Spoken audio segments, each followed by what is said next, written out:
Woman of the Hour, directed by Anna Kendrick and written by Ian McDonald, is this maxim in the form of a feature-length movie. It's based on the true story of Rodney Alcala, a serial killer who sexually assaulted his victims.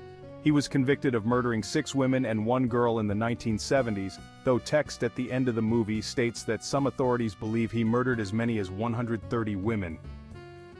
Alcala also, improbably, appeared as Bachelor Number 1 on a 1978 episode of The Dating Game, right in the middle of a years-long killing spree. He won, though the woman on the show subsequently declined to go on a date with him because he creeped her out. That Dating Game appearance, lightly fictionalized, he's become Bachelor Number 3 for one thing, provides one of the main narrative threads in Woman of the Hour, named for the woman who queries the 3 Bachelor contestants during the show. Kendrick plays the woman, here named Sheryl, an aspiring actress on the verge of giving up altogether and leaving Los Angeles. Her agent convinces her to go on the show because it will get her seen, and Sheryl reluctantly agrees. There are other women in other timelines too. In 1979, a teenage runaway, Autumn Best, is trying to find somewhere to sleep, and meets a gentleman who compliments her looks. In 1971, a flight attendant, Catherine Gallagher, is moving into her new New York City apartment and asks the guy across the street for help. In 1977, a pregnant woman abandoned by her boyfriend, Kelly Jekyll, has met a long-haired photographer who seems like a sweet guy. And in 1978, a woman, Nicolette Robinson, attending a taping of The Dating Game, suddenly begins to feel nervous about one of the guys on stage.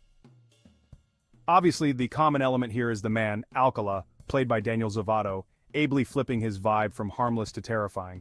He carries out his crimes by flattering his victims, asking to take their pictures. Yet he's not the only man in the movie, all of whom embody to varying degrees some kind of misogyny or worse. Annoying neighbors, well-meaning boyfriends, unhelpful movers, lecherous casting directors, and of course the host of The Dating Game, played to smarmy perfection by Tony Hale, they're all tiresome obstructions to these women who are just trying to exist in the world. Repeatedly, the women find themselves trying to appease the men, giving up dignity, respect, and personal space for self-protection, which is why Alcala finds it so easy to move in. Woman of the Hour is adjacent to true crime, but it's fictionalized enough to qualify as a straightforward drama. The Runaway in particular is based on a real woman who testified that Alcala had raped and strangled her in 1979, when she was herself a 15-year-old hitchhiker. It's also Kendrick's feature directorial debut, and it's competently handled, particularly when balancing the buoyant goofiness of a TV game show with a menacing undertone.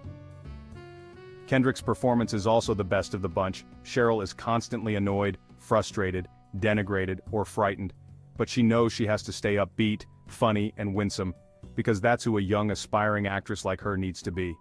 The two poles clash internally, but we mostly see it only in her eyes. As a drama, Woman of the Hour is effective and infuriating, but about midway through it starts to feel a bit too self-consciously illustrative. This is a story with a lesson to teach the audience. Women are uncomfortable far more than they let on, and that means a predator like Alcala can move through the world undetected for years. It's a truth worth illustrating. But when every character feels like an example, a type of guy, or girl, they get a little flat. I don't think that was the goal here. It would be strange to aim for two-dimensional characterizations in a movie about how women feel reduced to projections of fantasy or desire. The issue is the film's many concurrent narratives in such a limited running time. We simply can't get to know anyone long enough to see beyond their exterior, even Sheryl.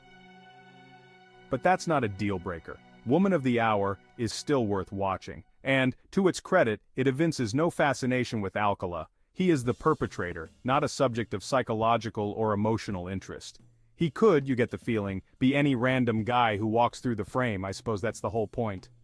Don't miss any trends, subscribe, and hit the notification button.